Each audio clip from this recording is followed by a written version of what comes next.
It's the stress of worry and problems, and especially when the problems are at home and you're doing your business and you've got to come home and you've got to deal with all the problems and they don't go away. There's no support. You're by yourself, and you just realize at one point in your life you're better off by yourself than having to carry everyone's burden for no reason other than people who want to make your life difficult because they're miserable and they want to make people's life miserable.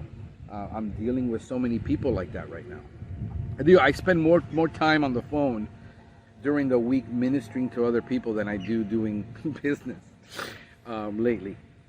But that's just always the way it's been. And you go in 2013 when I shut down my other company, to 2014 when I start to build this one up, rebrand, and start doing it, until 2014 I started the podcast. For those of you that, so we're talking going on, 8 years now? We're at 2022, 2014, 8 years of doing the podcast.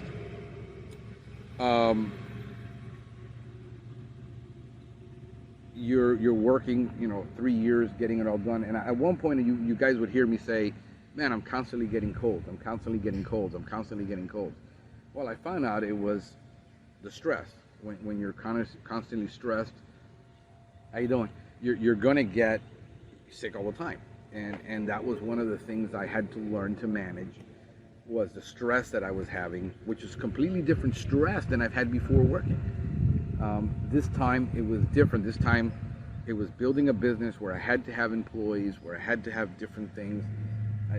Dealing with subcontractors was easy. I hire you, you didn't do the job, I fire you. Or, you didn't turn in the right work, I held your payment until, you got it fixed. Things you can't do with employees. It's a totally different mindset. So I learned to manage that stress, and I wasn't sick anymore. I learned to take some more time off for me. But in 2017, I was already working. At that point, I was working by 2017, at 2013, 14, 15, 16, 17. Yeah, I was working. It was hectic. I was working. I had one tech, but I was still working 14, 16 hours a day in the field. 12 to 14 on average in the field.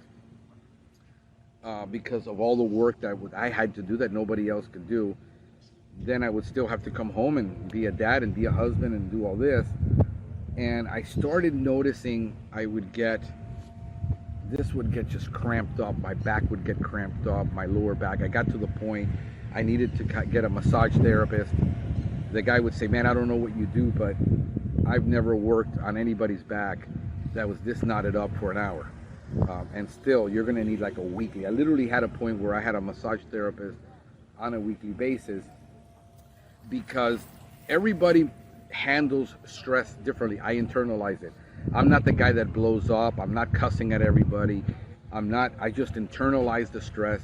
My body picks it up and it starts to do this and tighten up everybody.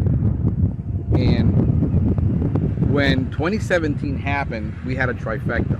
We had a hurricane coming in.